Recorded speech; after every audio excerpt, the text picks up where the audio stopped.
This end of project conference for the FASA project, Free from Addiction, Safe from Abuse. Next up is a panel discussion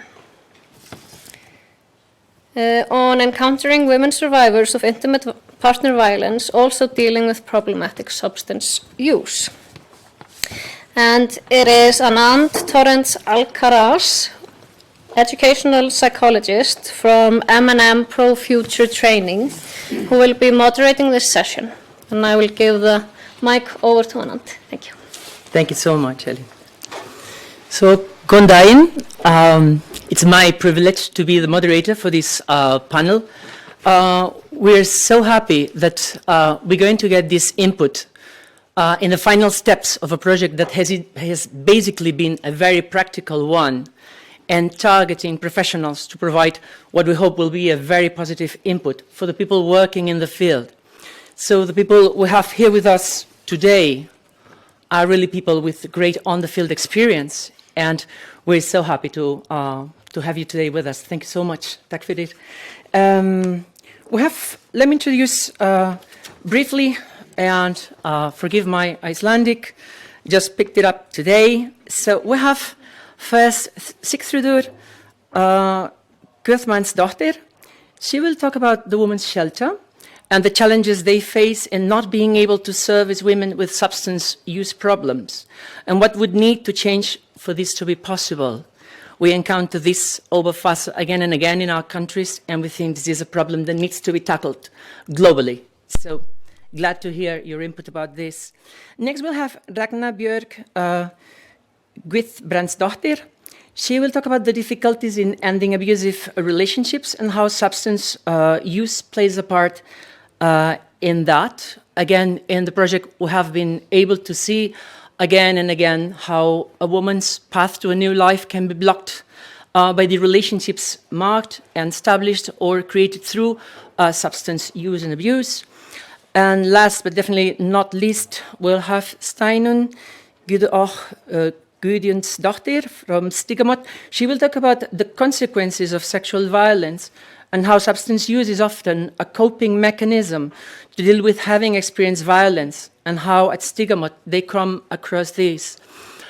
We're sure this is going to be really interesting. We will be really listening to each word. In Catalonia, in my country, we have every kind of service in this sense. We have services that require sobriety, others that don't require sobriety for access. But then what is clear is that users resort to the substance as a way to cope with their life situation and accumulated experience of trauma and many other negative emotional backlashes. So we'll be so excited to hear about this. The floor is all yours. So Sigþrúður, when you please. Thank you so much. Can I speak from? Yeah. Okay, thank you. Hi, yes, so my name is Sigþrúður and I'm the director of the Women's Shelters Association in Iceland. I might like to start with a very brief introduction about the Women's Shelter or the Kvennaathvarfið in Icelandic. Kvennaathvarfið runs 2 shelters for women and non-binary people and their children that can't live at their homes anymore because of violence. We have 1 shelter here in Reykjavík and another up in the north in Akureyri. The shelters were originally defined as crisis shelters, where women and children could stay for a short period of time, but that has in a way changed now. The shelters are still crisis shelters, but women can stay for months if that's necessary. We also run a halfway house in Reykjavík, or a transitional house, for 17 families that have lived in the shelter and need some secondary services before being fully on their own. They can rent small and affordable apartments for a year or so while they get support on working towards their goals, aiming at independence and a life free from violence and its consequences. Kvennaathvarfið is also a center of information, support and counseling regarding domestic violence or intimate partner violence, giving counseling and support to survivors in the shelters, as well as in the Family Justice Center Bjarkarhlíð, also running self-help groups and a telephone line open 24/7. I'm always extremely happy to be invited to speak in conferences and meetings regarding intimate partner violence, but especially when that gives me the opportunity to brag about our wonderful work and our creativity when it comes to adjusting the services to the needs of different groups. Unfortunately, this is not my favorite place then, because despite our creativity and despite all our wonderfulness, we have not yet found the adequate way to provide services for women victims of violence when they are also dealing with problematic substance use. Even though we have, as has been mentioned previous today, we have all reason to believe that there is a high correlation between being subjected to domestic violence and dealing with problematic substance abuse. We do ask women about the use of substances when they come to the shelter, and the majority of our support seekers claim not to use substances or not to have problematic substance abuse.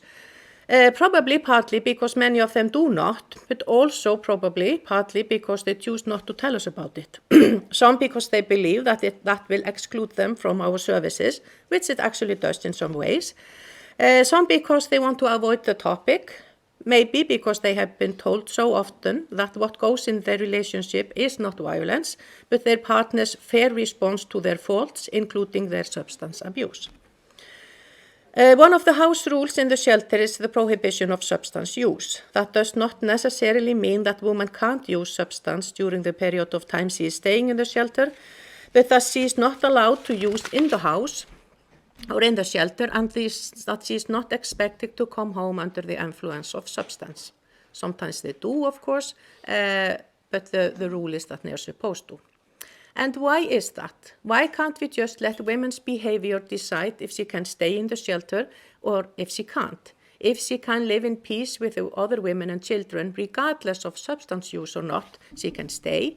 And if she is a threat to the other women and children in the house, with or without substance abuse, she can't. We have thought of it.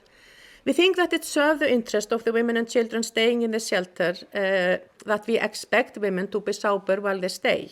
It serves the interest of women and children that strongly connect the use of substance to violence. It's good for them to know that women are not allowed to be under substance influence. It serves the interest of the children that get triggered by the sound of even opening a can of cola because it reminds them of the sound of opening a can of beer. And when knowing that when someone opens a can of beer, it means upcoming crisis. Not necessarily violence, but the possibility of, and I quote a young girl living in the shelter some years ago, everybody going crazy and nobody is taking care of us kids. It also serves the interest of a young boy. I would like to tell you a story. Well, actually a young man, but only at the age of 5, he had to grow very fast, who was really happy about the house, the shelter, because he said it has so many hiding places. And it turned out that he had a master's degree in hiding places.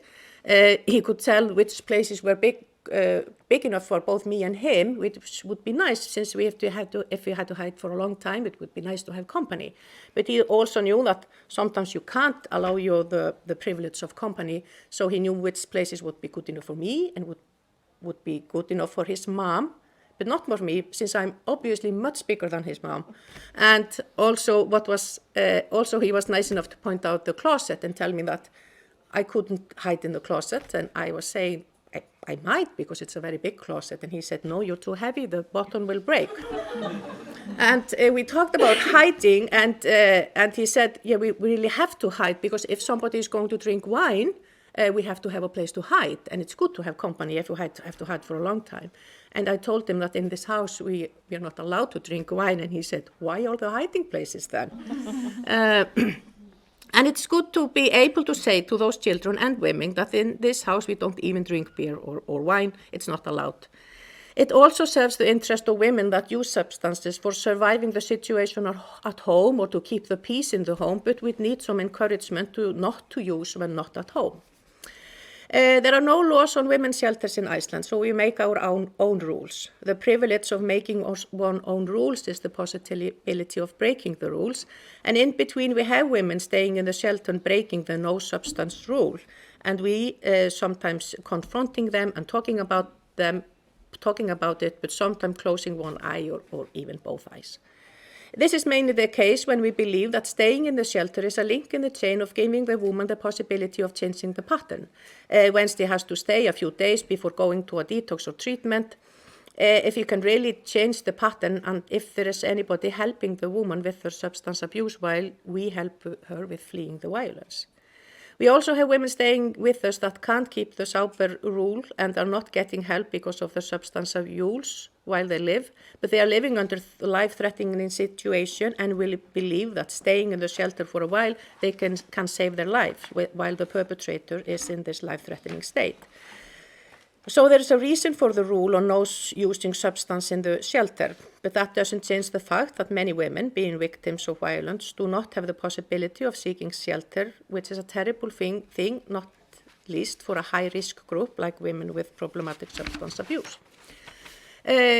So is there a possibility to support women in this situation? We have visited shelters that do that in Ireland and Norway at least, and we have seen that the fundamental differences in housing situation when they can offer the support seekers individual apartment. This is not the case in our shelters. Women get individual rooms. If they're lucky and when it's too crowded, they might have to share a room. But they share other spaces like bathroom, kitchen, and so on. That is one of the reasons for the board of the Women's Shelters Association to decide to build a new house where women can still share facilities, but there still will be this possibility of offering an apartment when that is not necessary. We know that that is not enough. We might need further training. We might need further connection to other service providers, but it takes an extremely long time to build a house, so we have some time ahead of us.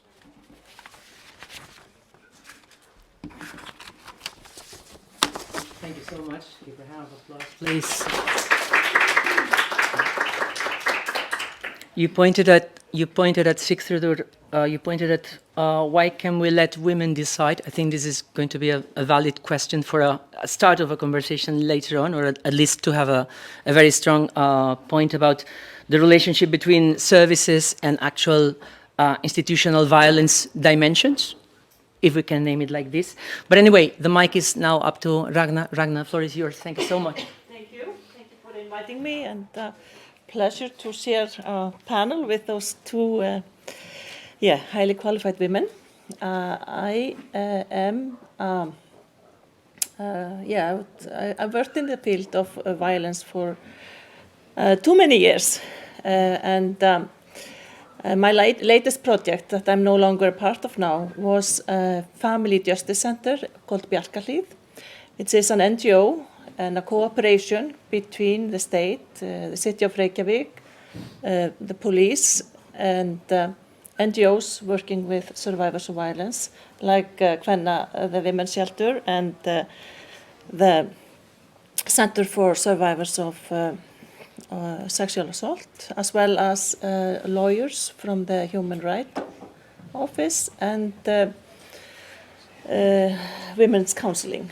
And we have, this is a project that's ongoing and has now been up and running for 5 years, and was supposed to be like a first stop for survivors of violence, older than 18 and all sexes, with no cost for them to come. And this developed very fast, and we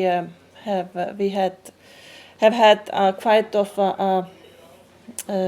increasement in service or in asking for service. There was like a 47% increasement of the year 2020 and about 35% of the year 2021. So it has really grown fast. And the policy there was to serve everyone on their terms, just meeting people when they came, as they came into the door, and if they wanted to work on their the aftermath of violence. And regarding substance abuse, we did not close the door for people if they were still using some kinds of substance. we worked very closely with City of Reykjavík that had programs for homeless people and people with substance problems, and so we and it's a really strong program that they follow people wherever they need service. So we would maybe suggest to them that they would, come maybe before they start using in the day or something like that, but we would not close the door. But of course, we know that working through those difficult issues is, I think, you have a better chance of getting through if you are not also dealing with substance problems. But I just want to say we didn't close the door, and some people were able to come and follow up on the treatment, and others maybe just were experiencing an open door to get help, and when they were ready they could come later. So that was the work there. What I was going to talk to today is more kind of general about being in a violent relationship and how that is so much affected with substance abuse. And I was in a project before my last project where I was working with the police and municipality social service, kind of on call when there was a 911 call to the police about domestic violence. There was a social worker that was brought into the scene to talk to the child, to see how the child was doing. And it was a project that then later on became a practice with the police and has gone very well. And in that, I just remember, this was 2011 to 13, that in 65% of the cases that we went into, where there was a call from help from the police regarding domestic violence, there was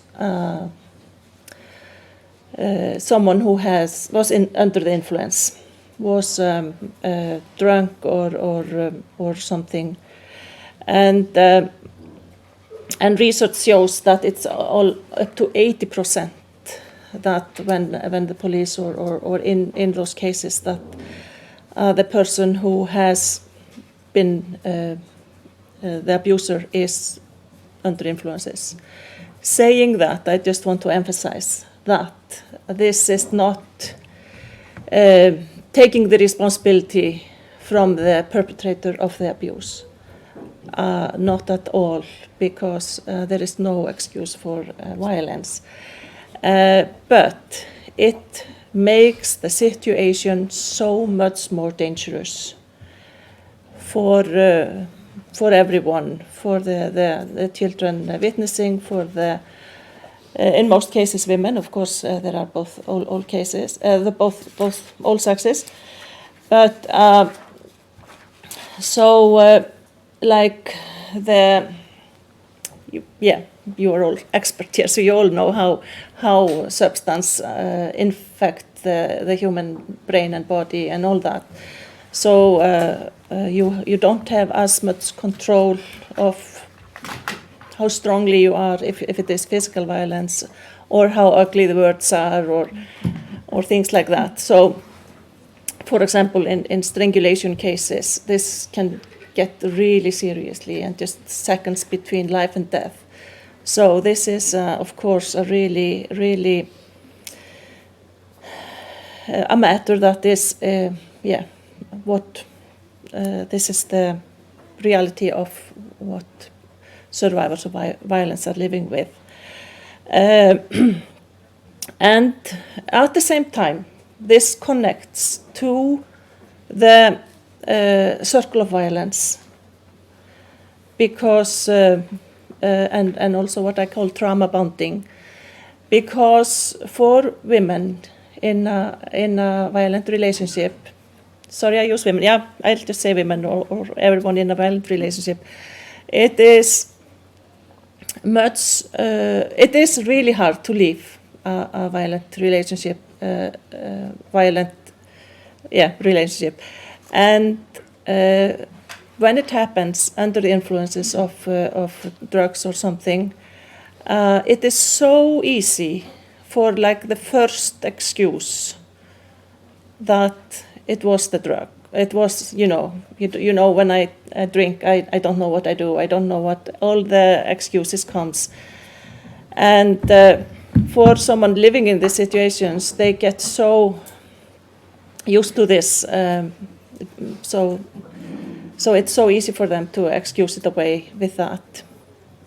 That's why for this project, it was so important to get into the houses and talk to the child and talk to the women when it was actually happening. So they couldn't explain it away, they couldn't minimize the trauma or what had happened. And also they couldn't deny that the child was there and witnessing what was happening. So we saw that as a way to help women get out of these violent relationships. So so this is of course intertwined very heavily, and we need to talk about it and get the information out a lot, because women in this position trying to get out or trying to see a way out, they get, I think, even more stuck when there is a substance abuse there too. And then I know Steinunn is going to talk about how this circle of when you have been in when you are numbing yourself with the substance after being survivors of violence, and I know Steinunn will talk about that. But what I want also to add is that in regards of your project and what you've been doing, the importance of all professionals working in the field of substance abuse and violence, law enforcement, healthcare, everywhere. There should be a really strong emphasis on education, information about the circle of violence and how difficult it is to get out of the relationship, and how damaging this relationship is, and how it affects the health, like Steinunn is going to talk about. So trauma-informed care is one way to meet people in this situation, both substance abuse users and survivors of violence, and it is really important for the people, and that's our experience in Bjarkarhlíð, because it's a low threshold center, so people felt really easy to come and seek help, and they felt really welcomed and understood when they came there. So they were brave enough to come and brave enough to tell their stories, and I think that is a method that we should train as many professionals as possible to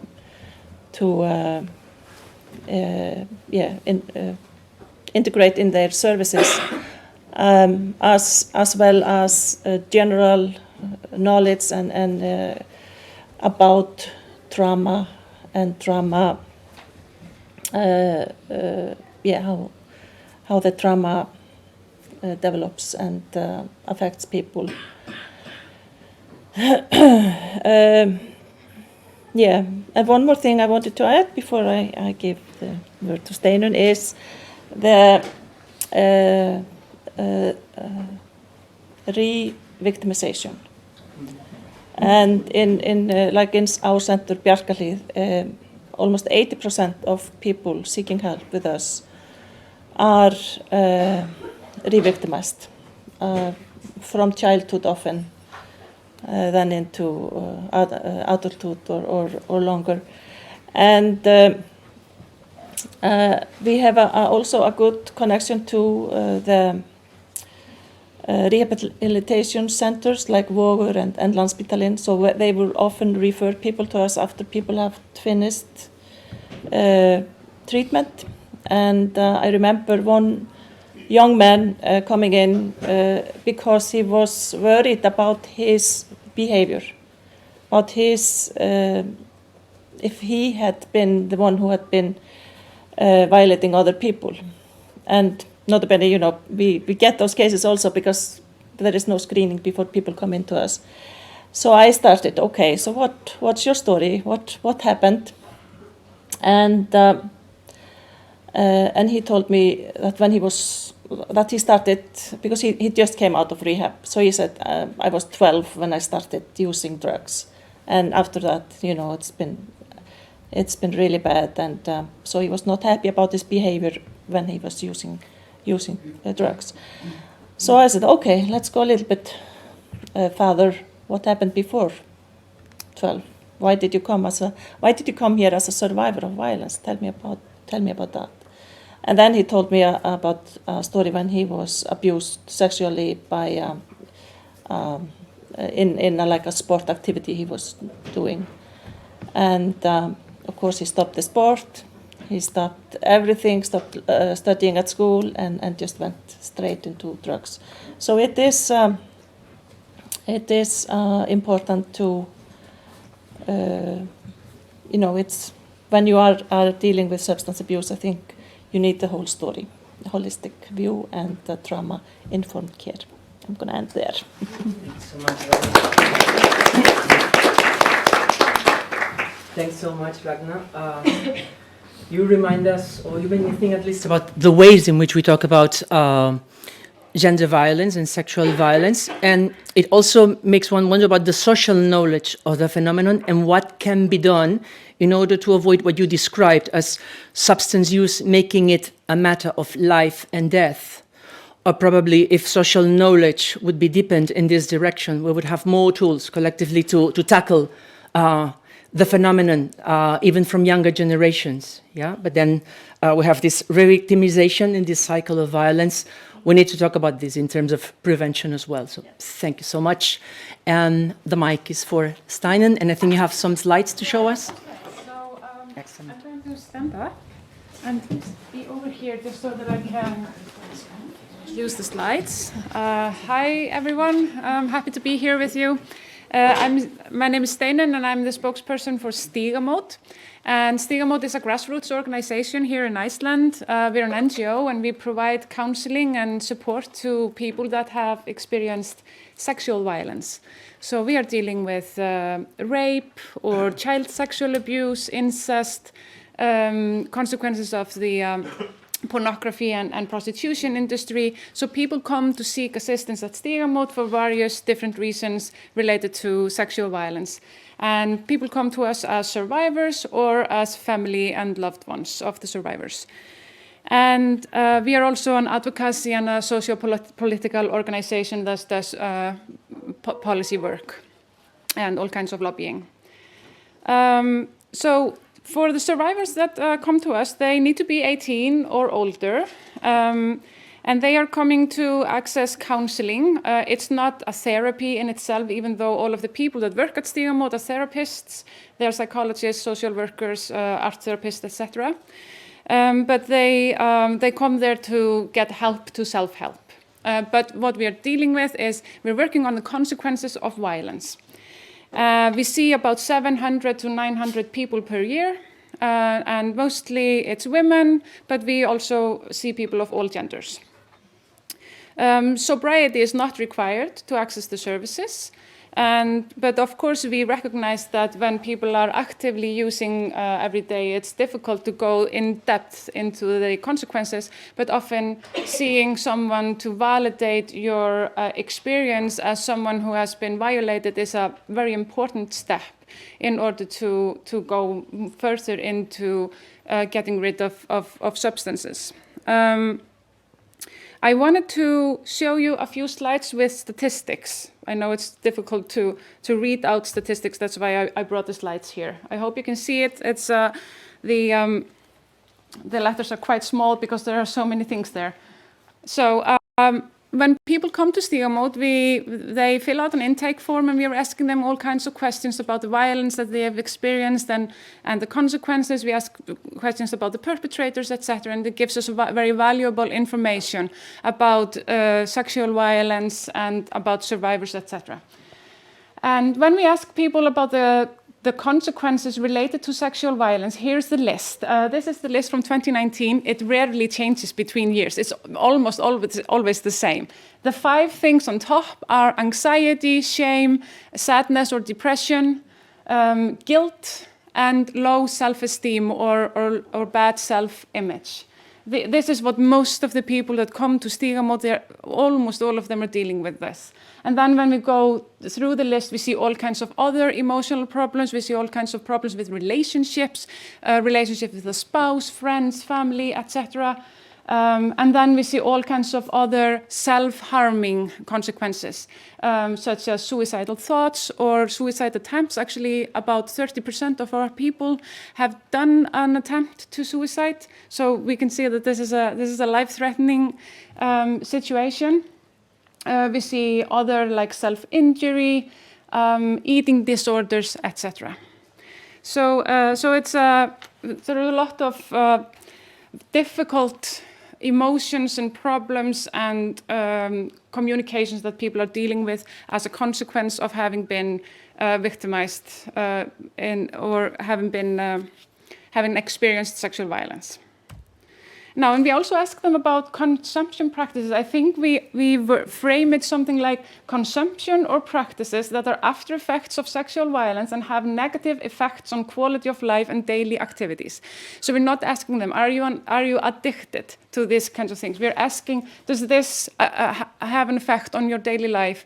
Or, you know, it's somehow in the way of you fulfilling everything that you want to do with your life. And you can just see how many of the people that seek help at Stígamót say that alcohol is having negative effects on their quality of life and daily activities. It says there 37.8%.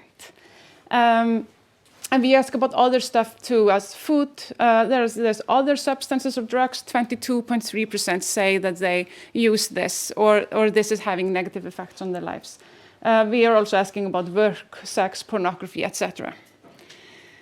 Now it's interesting, even though Stígamót is a place for 18 years old and older, when we ask people, when were you subjected to sexual violence for the first time, we see a very different story. They are 18 or older when they come to us, but 70% of the people were sexually abused before the age of 18. So the purple, the purple columns, yes. The purple columns show how old the people were when they were first sexually abused. The yellow ones show how old the people were when they came to seek help at Stígamót. And the first one on the other end is 0 to 4 years old, then it's 5 to 10, 11 to 17, and then 18 to 29, and then 30 to 39, and then older. So as you can see, people are, in general, very young when they're first subjected to sexual violence, the survivors that we see at Stígamót. It's also, I think it's good that the yellow column for 18 to 29 is also, it's very high. So it shows us that people are seeking help at Stígamót as soon as they are able to, as soon as they are old enough to come, which is good. But that also means that even though you're 20 and you're coming to Stígamót, you may have waited 10 years in silence and alone, often, with the violence, because most of the people that come to us, they have not spoken to another professional about the violence before coming to Stígamót. They are seeking professional help for the first time. They may have spoken to a family member, but they haven't sought any other assistance. So, and so they are living alone with shame and guilt, anxiety, depression, all of this stuff that I showed you on the slide before. And then we did a comparison on these consequences for a few, so these were the people that came in 2016 to 2018, and the orange columns show people that were younger than 18 when they were first sexually violated, and the blue ones show people that were older than 18 when they first experienced sexual violence. And this just goes to show how extremely it affects children in a very, very negative way. You can see that, okay, there's not very much difference there at the top, what everyone is experiencing, shame and anxiety. But when you go down here and you see suicidal thoughts, can you see just how many of the younger ones are experiencing suicidal thoughts? And they're much more likely to be engaging in self-harm or injury and other, those very, very, very negative consequences on their lives and their quality of life. And also, when we ask them about the consumption practices, we also see quite a big difference there. So it's obvious how experiencing trauma in young age is really it has so much impact on the self-image and their self-worth and their emotional state that it's quite that we feel like. Of course, you would use something to numb these feelings. Experiencing all of those feelings and being alone in the shame and the guilt and everything, I mean, you would need something to numb all of this. And we see that many of them actually turn to alcohol or other substances, etc. It might actually be even bigger because they might be when they're answering this question, they might not be using this at this point in their life, but they might have been doing it at some other point. So I'm just going to jump a little bit over this. Sorry, no. So that was it. I just wanted to show you one more slide. Which is not related exactly to this, but this is, we are asking people that come to us that have experienced rape and child sexual abuse, how they reacted when the violence happened. And I just found that it's interesting that out of those that have been raped, here you can see 24.6% didn't react because they were passed out by alcohol or other substances. So it's obvious that this state that generally women are in, but also men, is being abused by perpetrators. They are using their state, which has been caused by alcohol or other substances, and they're being victimized. So it clearly is a risk factor there. Yeah, and then just a few thoughts. When we are working with our people, help to self-help, a lot of it has to do with shame. I mean, they're dealing with shame already because as an after effect of sexual violence, and then they're also dealing with shame in relation to the coping mechanism that they used to survive through all of that. So often we're just helping people reframe what happened. We're looking at what happened before you started using alcohol or other drugs, and so we're helping people to reframe themselves as a child in need instead of the troubled teen. That because their self-image is also often, I was the troubled kid. I just started making all kinds of mistakes and troubles, etc. So we're trying to frame it as what did that child need? That child that had experienced sexual violence, and to help them see themselves as the person that felt alone in the pain, and to understand the coping mechanism that the teen or the young person relied on it, and so to meet the child and understand the child that was there and was in need. I guess that was what I wanted to say about this, and then thank you. Thank you so much. Thank you, Steinunn. As a therapist myself, so the raw matter we work with is emotion, and even if you're used to it, seeing this map of emotions which you displayed, it was a map,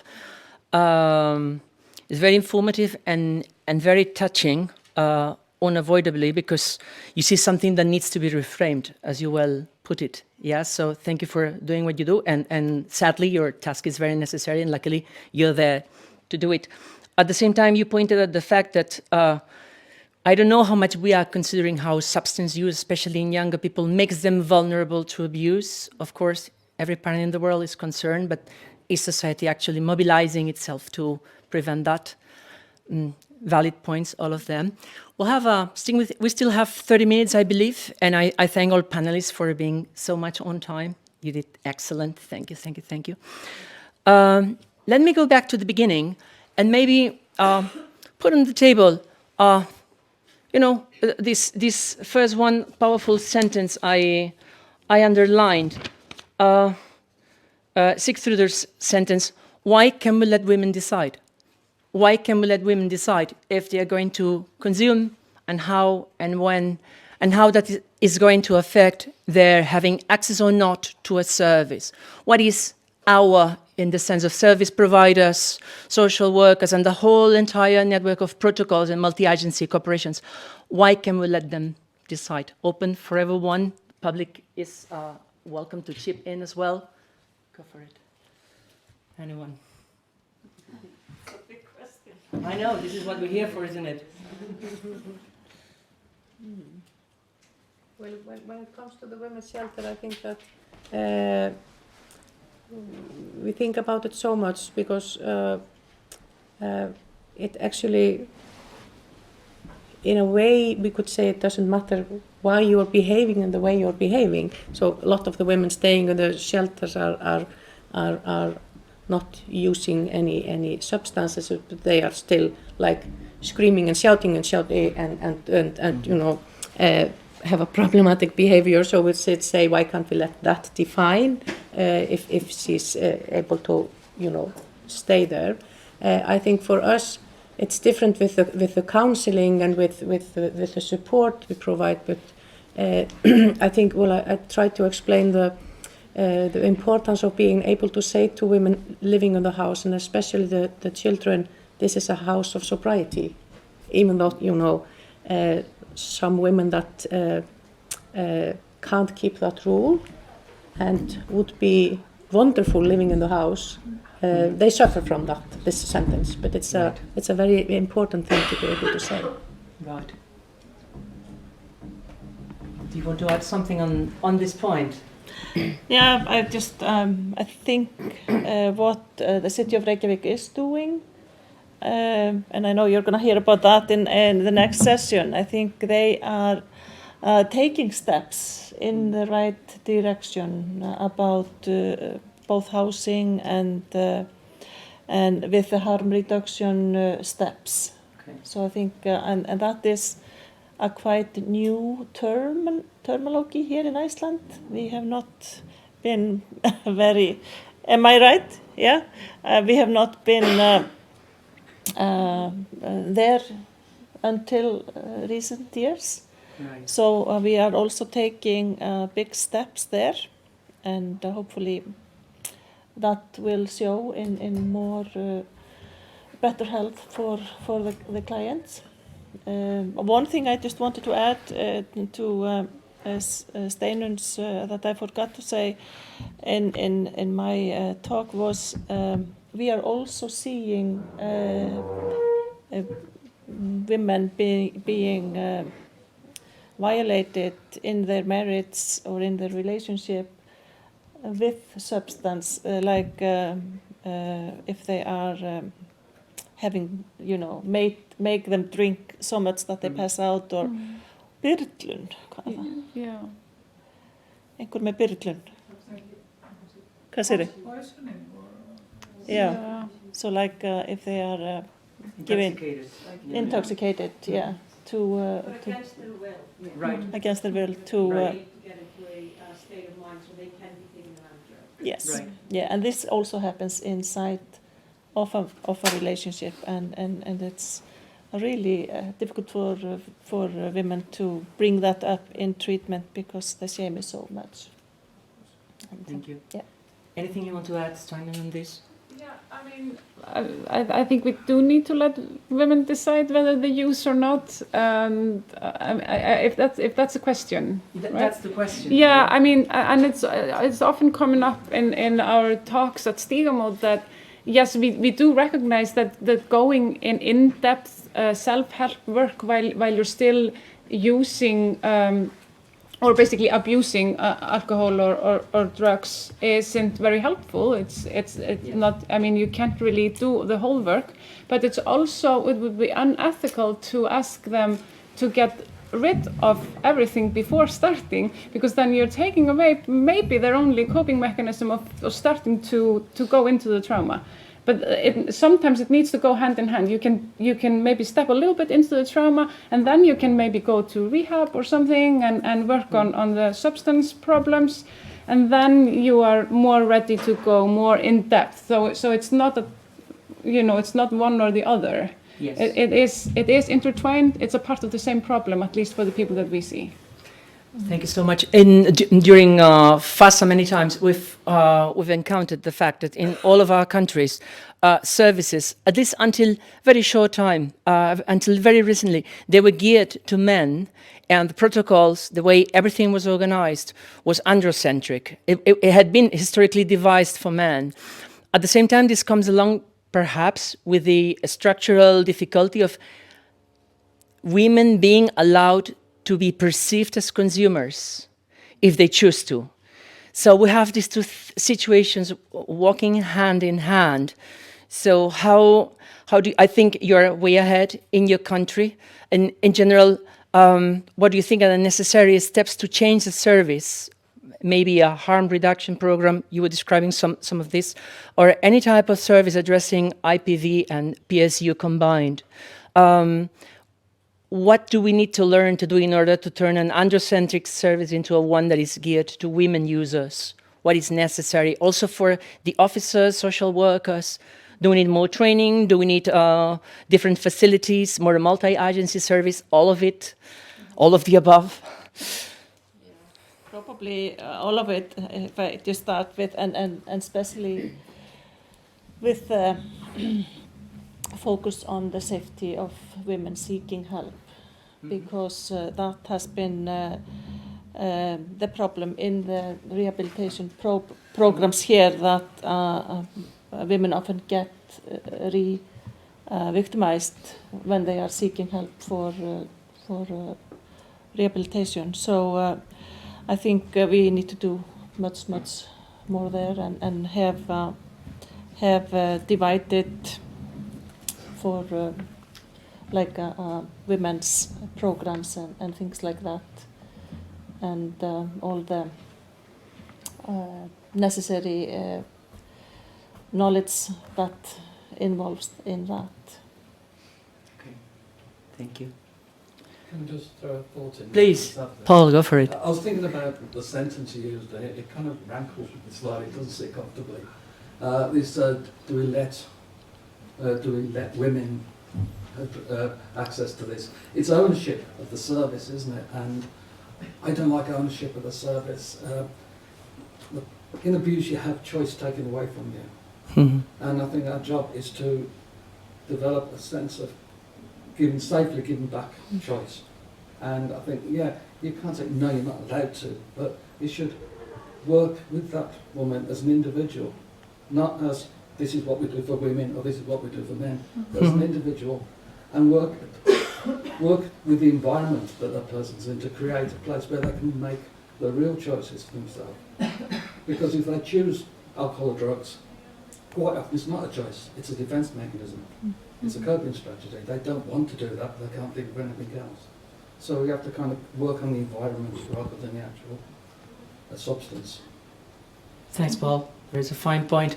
I think it has to do with the factor also of institutional violence and the way in which we decide for people who just need to be supported and, accompanied. I don't know, any reactions to this comment? I think it's a very fine point.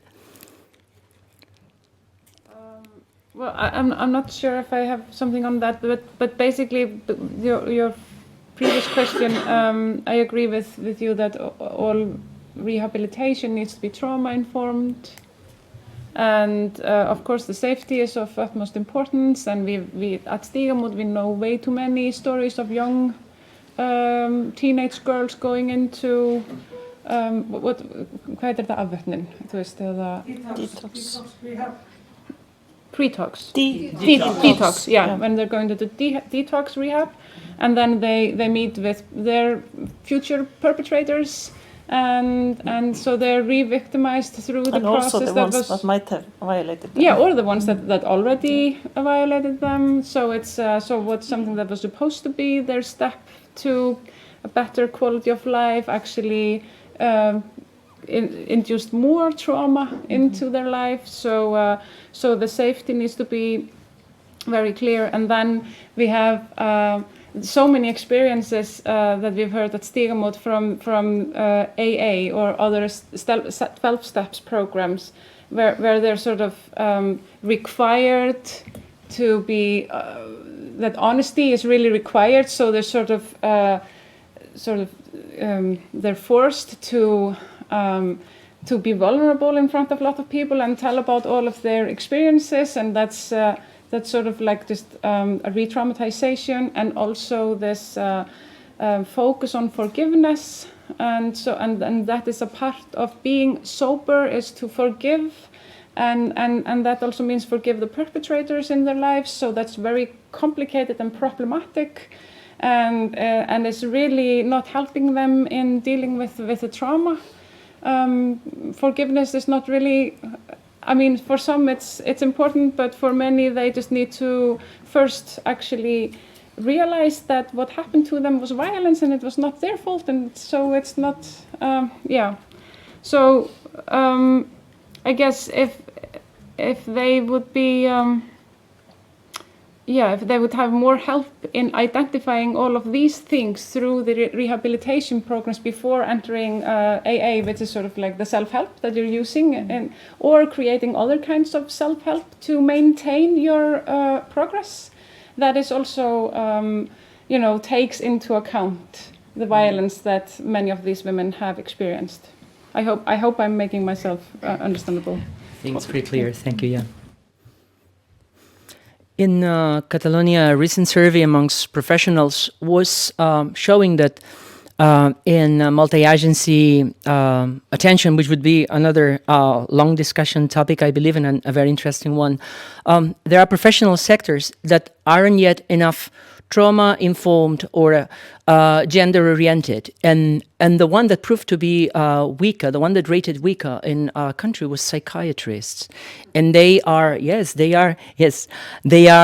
present in every multi-agency team. I see the giggling is already informative. I see some nodding in the audience. Yes, so psychiatrists they come from protocols and probably inertias that are not well adapted enough to the way in which we read now and we understand abuse, sexual abuse, and the trauma situations our clients develop.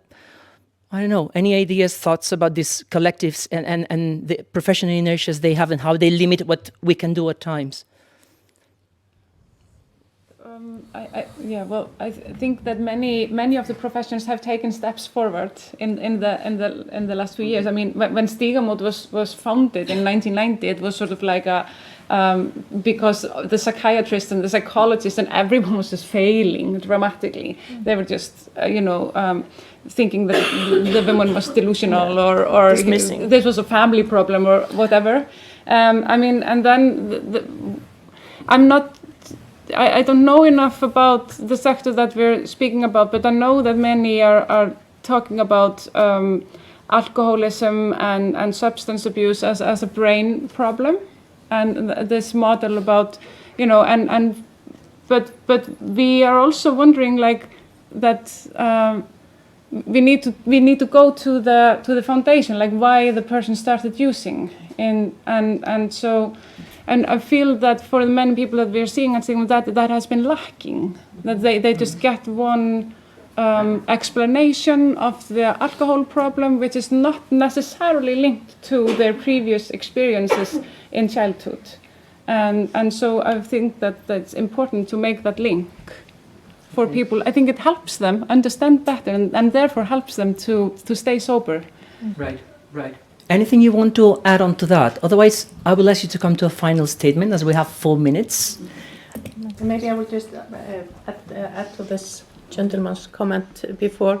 I agree so terribly. It's a frustrating way of agreeing, but still being trying to provide services in our way. So that's what I meant by this is not my favorite place to be, because I can't brag that much about. But I agree so, in a frustrating way. So Sigþrúður, since you're speaking now, do you want to add something as a closing statement of yours for the event, for this afternoon's event? Well, I just did. No, I just maybe as a what I hadn't mentioned before. I think that I think we are, just as Steinunn said, we are taking steps forward. But I think that we still in so many sectors lack the understanding of trauma in childhood, how it travels throughout the life and makes defines in so many ways the choices we make or not do not have the power to make actually.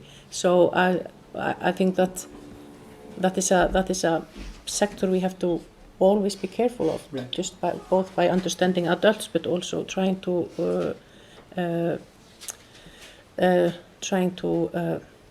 koma í veg fyrir? Prevent. Yeah. Thank you so much. Ragna.